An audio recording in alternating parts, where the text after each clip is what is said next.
If you've been listening to this show for a while, I have a previous episode all about the world of video rental stores in the 1980s. If you were like me growing up, the video store was a huge part of your life and the central hub for all our entertainment for movies and video games.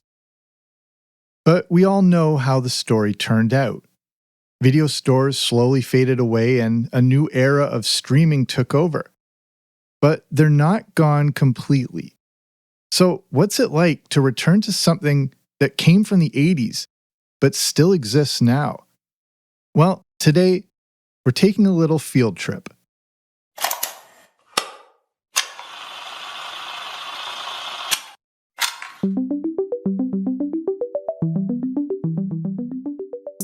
Today, I'm in London, Ontario, a city located in Southwestern Ontario, visiting one of the last video stores, Jumbo Video. London, Ontario is located a few hours from Toronto and a few hours from Detroit. Nicknamed the Forest City, London is the hometown of the legendary Guy Lombardo, and also the birthplace of Ryan Gosling, Rachel McAdams, and Justin Bieber. I grew up with Jumbo Video in the 80s, as we had one just 5 minutes from our house.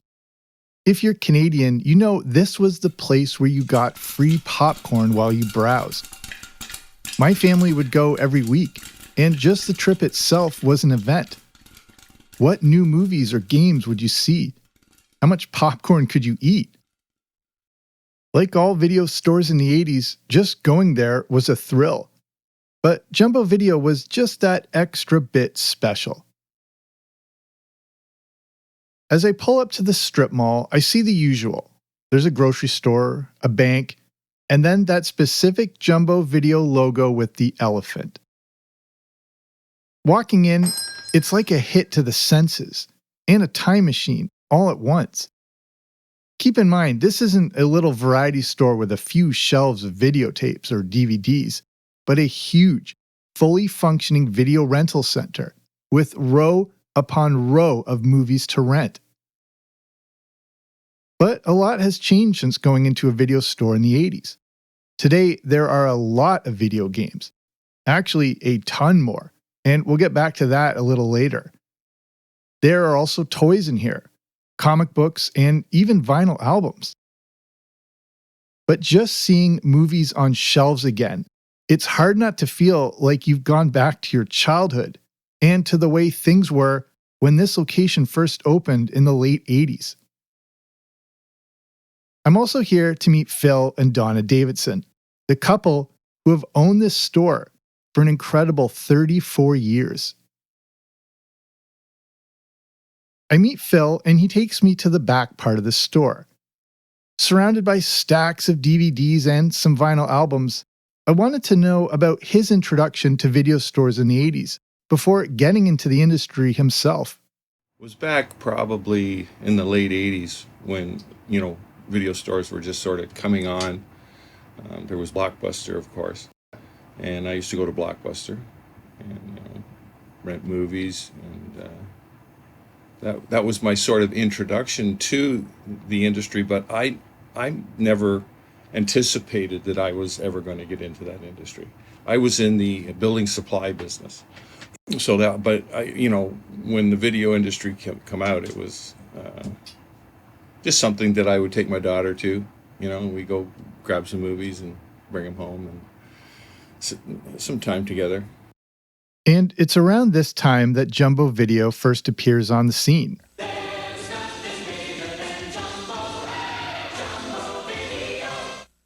Founded in 1987 by Jim Gormley, the first Jumbo Video location was in Guelph, Ontario. At its peak, Jumbo had around 100 locations. And at this point in the 80s, the video rental industry was really booming, and Phil saw an opportunity. I was on a vacation in Mexico, and I was on the beach, and I had already had my own businesses, so people knew that I was a business guy. And so I was approached by, believe it or not, two different people at the time. Somebody said, hey, we'd be interested in you coming into Jumbo Video with us. and another one was Circus. So I went to the Circus meetings, and yeah, I wasn't too impressed with that. And I went to the Jumbo Video presentation, took a look at the prospectus, and felt that that was something that I could be interested in. And so I started with a friend of mine, John Jarrow. He was a friend of mine. So I went to the meeting, reviewed the prospectus. It looked pretty solid to me, and so I signed on. This was in '89. This was in the summer of '89, and then we opened our first store in Bramalea. That first location did not take long to become a hit. It was a super success right away. Because Jumbo Video is the first store opened up in Guelph with Jim Gormley. That was the first store, and it flourished. It just boom. It was a success right away. And so, looking at the success of that store and the excitement around the video store industry, I thought it was a pretty good idea. And so we opened our first store in Bramalea, and that was a huge success. So immediately we thought, well, we'll open more stores. And so we opened up London here. And so I was managing that store with John and Louis Famelos. And then, so I sort of learned the ropes there for a few months. And then we opened up London here. That would be our second store. And then we moved to, opened up another store in Guelph. And we opened up another store in Toronto, and another store here in London. So we had 5 stores at one time. Our group, which was Goldus Holdings. At this point, we're in the golden age of video rental stores. According to the New York Times, in 1988, there were 25,000 video rental stores. But if you grew up during that time, you may remember that seemingly everywhere also rented videotapes because the industry was so hot. There was also another 45,000 other outlets also renting videotapes, from convenience stores to gas stations, even grocery stores. Here in Canada, you could walk into a Canadian Tire and leave with a video rental. According to the Hamilton Spectator, 1989 was the peak of rental popularity, and the video rental industry had become what in today's money was a $15 billion market. And of course, Blockbuster Video became a huge part of the video rental industry. More movies, more nights, more fun. Blockbuster Video. Wow, what a difference. Blockbuster started in 1985, was sold in 1987, and was also rapidly expanding as Phil got into the industry. Video rental was white hot. Well, we knew that because it was, Blockbuster was a phenomenon. When Blockbuster opened up here in Canada, it was, I remember they would close down almost streets because it was just swarmed with people. It was a phenomenon. And so that attracted my attention. I thought, wow, this is like pretty phenomenal. And even when we opened up our stores, it packed. I mean, the people just poured in. We had, when we opened up Bramalea, it was a 10,500 square foot store. Wow. Superstore. And when we first opened up, we had 8 tills, at least 10 people deep, store packed.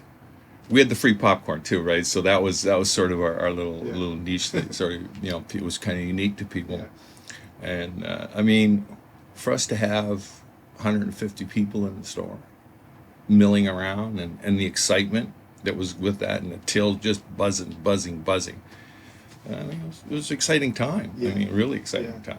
And it was such a huge success right away. Like, people were into it. People liked the idea of home entertainment. Yeah. Man, this was great. Don't have to go to the theater. I can take my movies home and I can watch the latest movie. A little later on during my trip, I also got to talk to Donna about her memories of the old days. Oh, it was crazy. I mean, it was It was really crazy. I remember when we first opened the store, there were people lined up outside. We were so busy, so very busy that it was. Let's put it this way: when we moved to London, we moved to London to open the store, Yeah. and I had planned on going back to nursing because that's what I did in St. Catharines, and we were so busy we couldn't. I couldn't really get away, so we just stayed there. Yeah. So like back then you had how many like staff and like what was Oh, it? big difference. We had at one time probably 36 staff, Wow. but we were open 24 hours a day, and we had oh geez, 6 tills running, I would say. Things were so busy that Donna came up with something that I just assumed had always been a part of a video store. But back in those days too, you rented and returned at the counter. No Which- drop off. No drop box. Oh, No, right. no. I came up with the drop box. Right. Well, Awesome. because people were lining up. I mean, there were memberships. Memberships were off the chart. I mean, just there were so many of them. But so anyway, for just fast forward a bit to the Dropbox. So when my son was born, we opened in '89. My son was born in just January of '91. And then I had a daughter in '93. So I remember taking them back down to St. Catharines, and I wanted a coffee so bad. So I went up to Tim Hortons, and they had a drive through, and I went, oh, wow, what a grand idea. I came home and I said to Phil, I said, we need to put a drop box in. I said, because sometimes people I said, why do they have to stand in line to return their movies? I mean, we can scan them there. People are, they got kids in the car, it's snowy, it's miserable out, just let them put them in. And that actually shifted, that sometimes the number of staff we needed and the lineups too. Wow. So that was busy. But I remember our busiest night, 2 nights used to be New Year's Eve and Good Friday. And I think it was the first year we were open, maybe the second. We didn't think anybody would come in because we were open 7 days a week, right? Yeah. 365. And I can't remember when I was working back here, and I walked up front and I went, oh my gosh. And we rented a lot of movies. I think the most we ever rented was 3,400 In one day. in one day. Wow. Yeah. Oh, Yeah. smooth. But the movies were also $1.99 each, right? Yeah. At the Yeah. time. And then they crept up, but Yeah. Was it 24 hours right from the start? Yep. Really? I didn't remember. And we'd go to the one on Wonderland North, that location, but I don't recall it being. Was that just you guys, or was that all Jimbo? No, it was throughout. Maybe I just did because we were little kids. Yeah, So I we think he wouldn't- changed after a while. I can't remember, but did? yeah, we were open 24, 365, Wow. and it was just until probably 5, 6 years ago that we stopped being open at Christmas, Yeah. and now we close on the holidays too. Despite being a chain video store, Jumbo Video never felt like that. It felt like your local neighborhood shop. I always wondered if that was by design, especially having to compete with a powerhouse like Blockbuster. I think it's because it was Canadian, didn't have the big backing behind it. So they were able to, come out with glitz and glamour and commercials and all this stuff. Jumbo Video is just Jim Gormley was a cigarette salesman going around to convenience stores and the Avondales, and he thought, hey, we'll put some video rentals into Avondale stores. Yeah, because there's the recognized Jumbo branding, but I always felt like when we were up in the north, I always felt like it was going into like a mom and pop store. Well, it was almost. because it was all. See, the difference with Blockbuster is that they weren't franchised; they were owned by corporate and they were run by corporate, and that was in a way their downfall because they didn't have the agility that an independent like me does. I can make moves like this.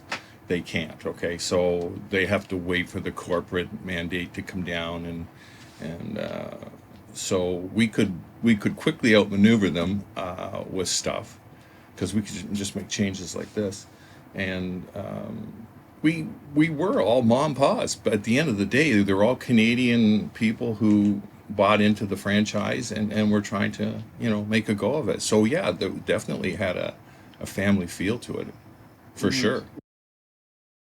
Back in the 80s, the video store quickly became a real-life social network where you interacted and learned about new movies. And after the break, Phil talks about how that still carries on to this day, along with another industry that boomed right alongside home video. Everything 80s will return after these messages.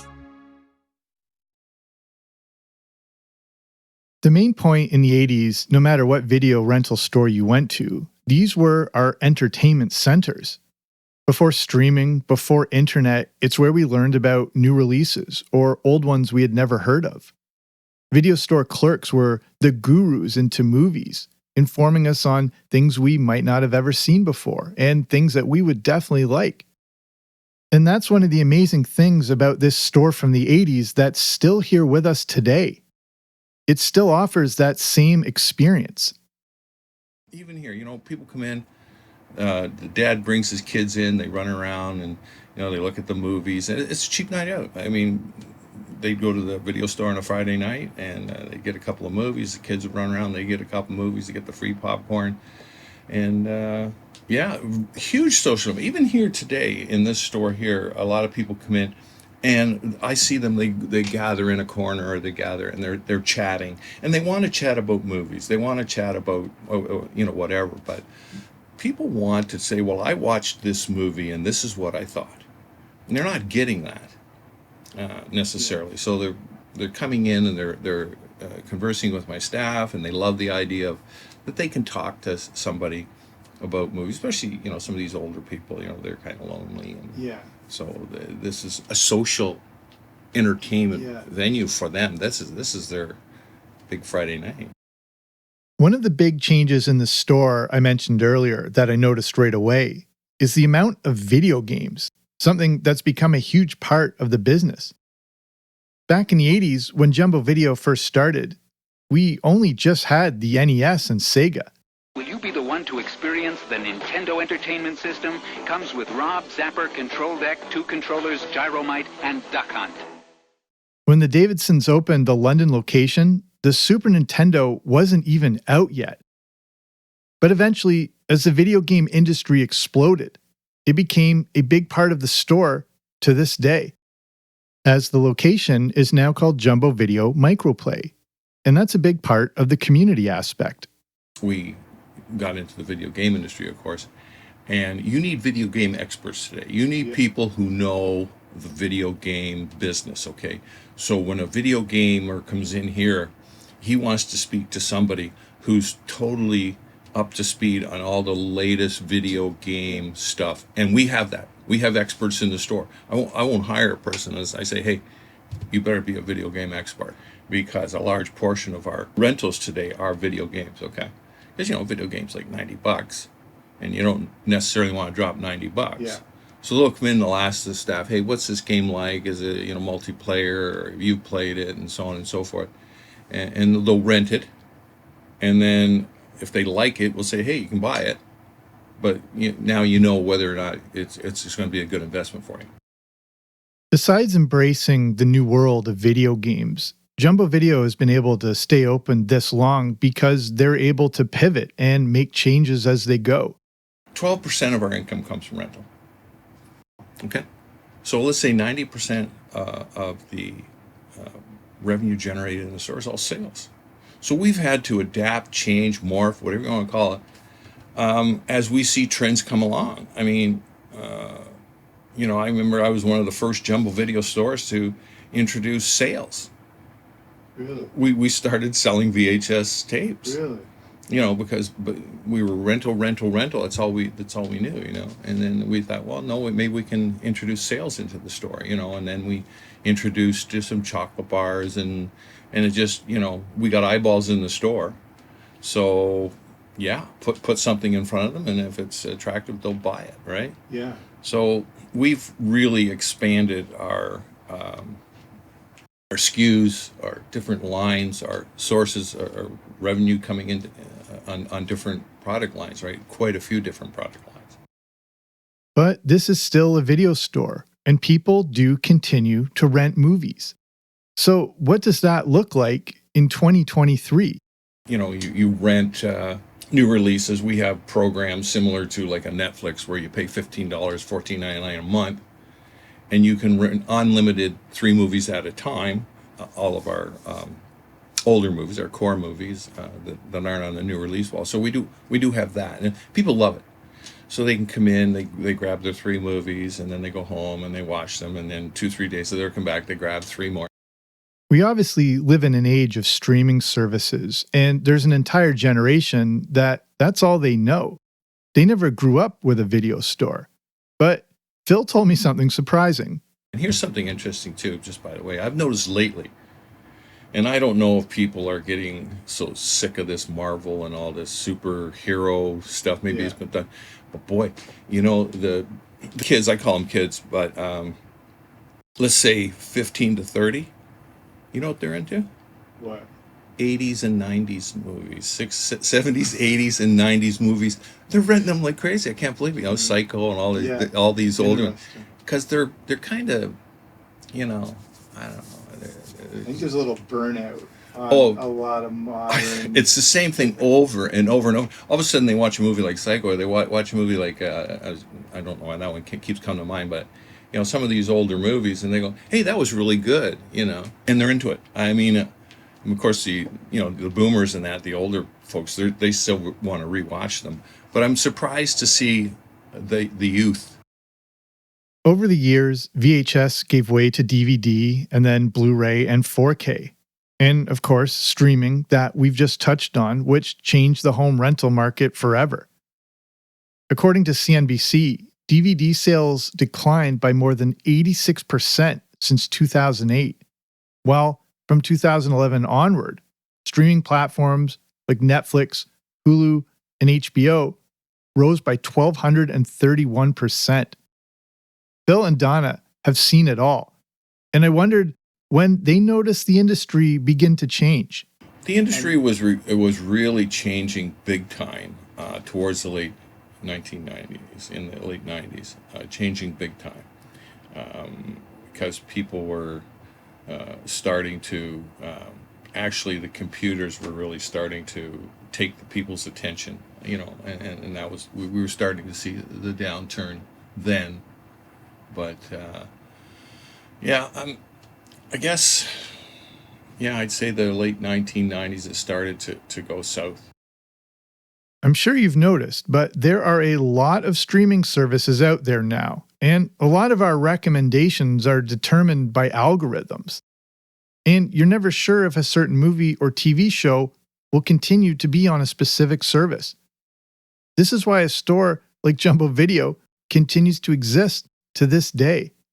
There's no excitement in sitting at home, flicking through a bunch of pictures on your TV. The excitement is you go out, and it's really an entertainment experience to come into a video store. People love this store. They come in, they can't, please, Phil, don't go to business. I love coming here. We love coming to this store. They really do. They come here, and it's a shopping experience. Like, people still go to the theater. Why? Well, because it's an experience, right? So people want to get out. People are sick and tired of stuck in the home, all the time. Yeah. So it's truly, I can say, a shopping experience. I know that for a fact. And it's convenient. It really is. People come in here and they can walk through the store, and all the movies are all displayed for them. And if they have a question, they can go to one of my business associates or my clerks and ask them a question, and they get to communicate, right? When they come in here, they chat. I mean, like I said, it's kind of like a bartender. They come in, they tell their story, and we have a little conversation. And not when we're super busy, but if we're not too busy and the customer comes in, I've had conversations with people for half an hour. They still come in. One fellow came in a couple months ago, and he asked me where a movie was, so I showed it to him. And he says, I'm going to come back for that later. He says, I want my son to have the Jumbo experience. Yeah. Which was kind of cute. Yeah. Do you get a lot of people who grew up here, say in the 80s and stuff, now bringing their kids, and you see a lot of that here? Oh yeah, I remember back. Oh yeah, and sometimes there's been different little news flashes about Jumbo. And there's something to be said about still owning physical movies in this day and age. You buy it once and you have it. You know? Do you find people are still, like, well, I guess in your location, buying movies? Oh, big time. Well, again, how do we get, 90% of our revenue? All through sales. People want to own the product. They're collectors. They collect stamps, they collect spoons. People, there are collectors. They love movies. They love the film. They want to own the films. And yeah, we sell a lot. I mean, obviously, we're a buy-sell trade store. So we're buying a lot of movies, and we're pumping them out cheap so that people can go home and they can purchase the movie and watch the movie, collect it if they want. If they don't bring it back, we'll buy it back. So we're really exposing the people to a lot of variety, and the collectors. I mean, I have some super big collectors. This stuff is getting harder and harder and harder because studios aren't producing it to own, to have a collection, So, people are coming in here and they're looking for these rare movies. They just can't get them anymore. The only way they're going to get them is if we sell to them used. They want to finish their collection, right? Just buy it. Yeah. Just own it. And then, because, a few years go by and you want to revisit that movie, you got it. And you've already paid for it. And it may not be available in another 7 or 8 years. You want to watch that movie, guess what? You're the only guy in town's got it. Now we do a lot of trade, like one person's junk is another man's treasure, Yeah. right? So people bring in their DVDs and Blu-rays and whatnot. I take a look at them. They want to clean out their closets or whatever. Somebody else comes along and goes, "Oh, I haven't seen that in a long time," or "I've never seen that," Yeah. or I have a lot of requests for for different stuff. Jumbo Video has made it to this day clearly by being able to pivot and adjust as things have constantly changed over the last few decades. And that also means bringing in a new generation. My daughter, Julie, who's actually she's sort of taken over the reins here a little bit, she's a comptroller. She does all of the online stuff, and she's remarkable. I mean, she's the one that's helped me transform this business into the retail entertainment store that it is. Because, again, the rental's there. And here's something interesting, too. It's increasing. It's starting to move up a little bit. And I find that interesting, that people are coming back to that again. So I'm keeping my eye on that again. Interesting. And interesting, too, there's some video stores opening up in the United States. Check it out. Go Google it. So there's still video stores around. And it'd be interesting to see what happens over the next 5-6 years. The fact that this Jumbo Video location has lasted this long is a testament to the Davidson family and also movie lovers and customers who appreciate a genuine interaction and an experience that they remember from growing up. In Canada, Jumbo Video is remembered fondly, and mentions of it still manage to pop up to this day. Here's an FYI for you. Have you ever heard of the game Knuckle? I don't think so. Wordle? Yeah. Okay, well, Knuckle is the Canadian version. But it's actually quite interesting because when you pick up your word, it gives you a little blurb about some sort of Canadiana, whether it's current or past, right? So a few weeks ago, the word was jumbo, and I didn't get it. I usually get them very quickly. Within 2 or 3. But did I get that one? No way. Sometimes it's just the letters you pick. Yeah. And it was about the store. And it was about the history of Jumbo Video and how they, it had changed. And they said there's one still left in London. Go on and check the popcorn, which I thought was kind of cool. Yeah. But yeah, all kinds of neat Canadiana things. Yeah. I see the benefit of a video rental store more than ever. It keeps the higher quality physical media alive and gives you a real face-to-face interaction with movie and game lovers.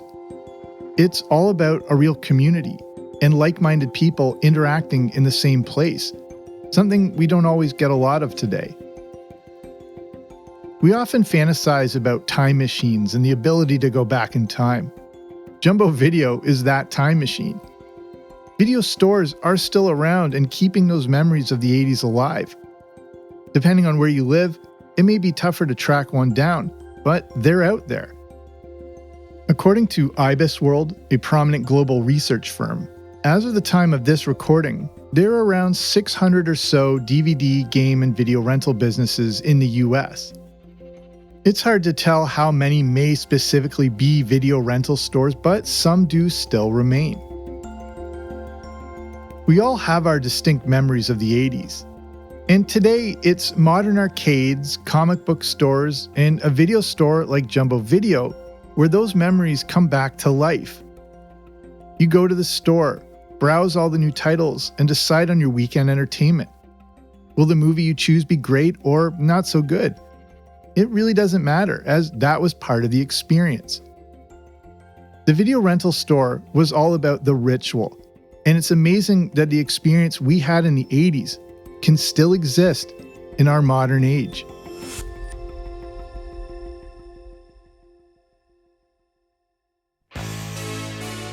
So that's our show. Thank you so much for listening. And if you haven't already, be sure to go back and check out my earlier episodes. Consider this podcast a time machine in its own right. And if you haven't, be sure to subscribe to the Everything 80s podcast wherever you listen to podcasts so you don't miss out on new episodes. So that's it for me. I'm Jamie. This has been Everything 80s, but I'll be back soon with a new episode. Don't you dare miss it.